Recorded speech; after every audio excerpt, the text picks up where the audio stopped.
everyone, I am Mitra Vicencio and today I'm going to discuss the Module 6, the unfolding of spiritual self.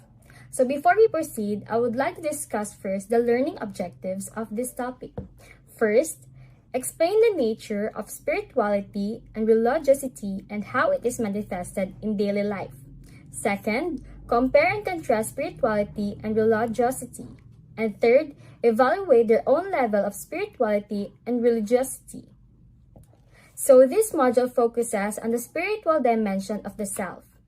It broadly tackles the different aspects of spirituality from existence, relatedness or connections, and the inner soul.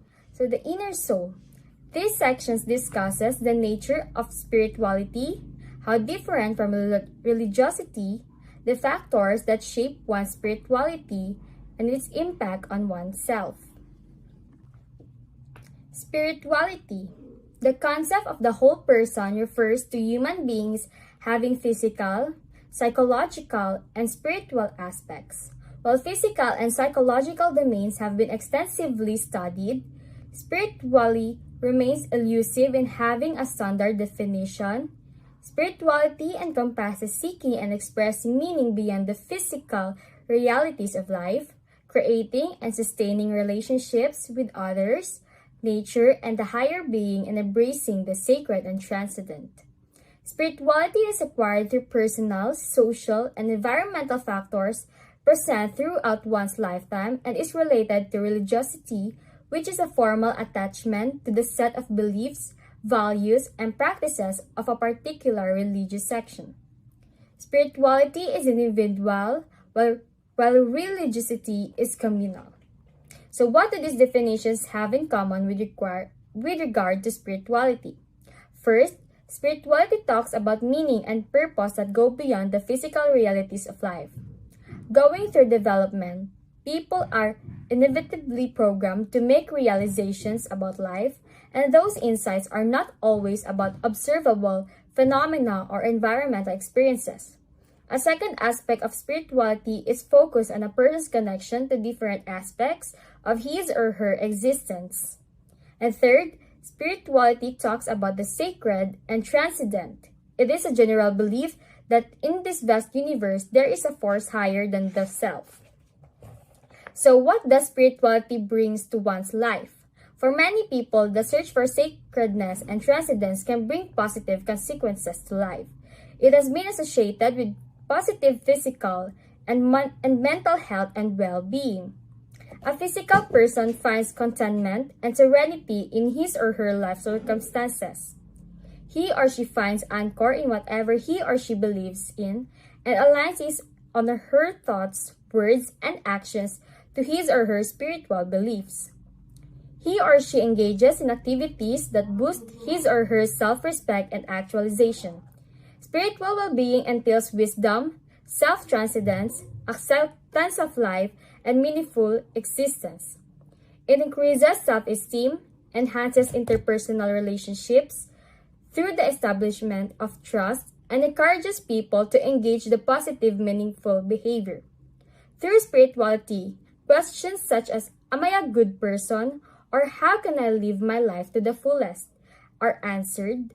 Most importantly, spirituality allows one to become resilient amidst challenges and roadblocks that occur in daily life. Section 2. Connections with nature. This section discusses the natural affinity people have with nature and similar constructs, the factor that contributes to such connections, how these relations to nature are manifested, and how they can be enhanced in the context of one's spirituality. So the term connections with nature is frequently used to describe our enduring relationship with nature, including our emotions, attitudes, and behavior. It is also enhanced and develop spirituality through how we are connected to nature. The self in the natural environment. The spiritual connection between people and nature is important. With Christians and those who have and affinity with nature, having a responsibility to care for the environment. Eco-psychology and positive experiences with nature can shape environmental values, which can be learned through parental behavior and school programs. Rural residents are more environmentally conscious than urban residents, and technology can hinder people engagement with nature. Simple actions such as proper garbage disposal and taking care of pets can have a significant impact on the environment and contribute to personal well-being. So, Dikara, the spiritual self is not only tied in connection with other people or anything, but also it's related to how people relates to nature. Many people give or provide serious commitments to nature by just taking care of animals, pledging advocacy to environmental issue, practicing daily behaviors that results to growing concern for the world. These are embodied in the concept of affinity with nature and eco-psychology. So, Dikara, affinity with nature is defined pagkakaugnay mo sa nature. It is like a ties that bind people and nature together. For example, if people feels like they are one with nature, then if destroying it, which means destroying yourself too.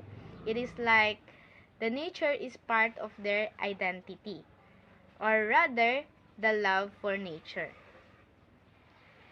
Then sa eco-psychology mata, it strives to understand people's relationship with the earth, that it is concerned with the fundamental interconnections between humans and the natural world. It is highlighting the beliefs and practices that promote and enhance ecological, personal, and community sustainability. Section 3. Discovering Life's Meaning. This section highlights the concepts of well-being and life satisfaction, particularly their aspects, what they mean to an individual, the factors that contribute to them, and their consequences to daily living. This section also highlights the significance of well-being and life satisfaction in today's challenging times. Sa loob ng kontekstong spiritualidad, ang pagiging maalam sa layunin ng isang tao sa buhay, pagtanggap ng mga limitasyon at pagdiriwang ng mga kalakasan, pagbibigay daan sa pagmamahal at pagmamalasakit sa iba, at pagsalin ng mga pag-ugali na naglalaman ng lahat ng ito ay magdadala sa isang tao na magkaroon ng kagalingan at kasiyahan sa buhay. Well-being and life satisfaction. Well-being and life satisfaction are essential for achieving happiness and success in life. Well-being is an interpersonal construct that is associated with self-esteem and self-understanding, while life satisfaction is the contentment one with his direction of their life and the circumstances they find themselves in. Achieving well-being in life satisfaction depends on personal factors such as personality, cognition, physical health, and vigor, as well as environmental conditions like social, economic status, home and social environment, personal relationship, and education. The characteristics of people who have high levels of well-being and life satisfaction include effective self-perception, realistic self-esteem and self-acceptance, control of behavior, true perception of the world, sustaining relationships and affection, and self-direction and productivity. These qualities promote healthy well-being and increased life satisfaction, resulting in positive mental health and healthy disposition within the context of spiritual being, recognizing of one's purpose in life, accepting limitation and celebrating strength, enabling love and concern for others, and engaging in behaviors that embody all this will lead one to have well-being and life satisfaction. Sinasaklaw nito kung gaano kahusay gumana ang mga tao na kilala bilang psychological na kagalingan upang pabutihin ang kasiyahan sa buhay at kalidad ng buhay, magkaroon ng isang aktibong pamumuhay, kumain ng masustansyang pagkain, mag-ehersisyo, magkaroon ng iba't ibang mga karanasan, makamit ang isang bagay, magkaroon ng isang pangitain, magkaroon ng kahulugan tungo sa mundo,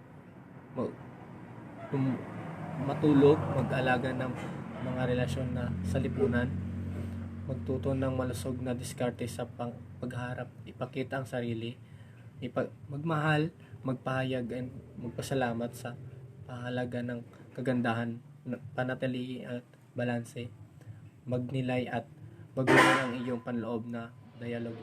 Unfolding the nature self. Importance of the inner soul. One soul is the owner of one body, even if there are thousands of other souls in microscopic bodies within that body. One soul experiences its own life in its own body. The inner self is an individual's personal, internal identity, one that is distinct from identities defined by external social forces and relationships. It is closely linked to a person's value, beliefs, goals, and motivations. Connection with nature. Nature can generate many positive emotions such as calmness, joy, and creativity, and can facilitate considerations. It means nature can help us when we are feeling down or depressed about something.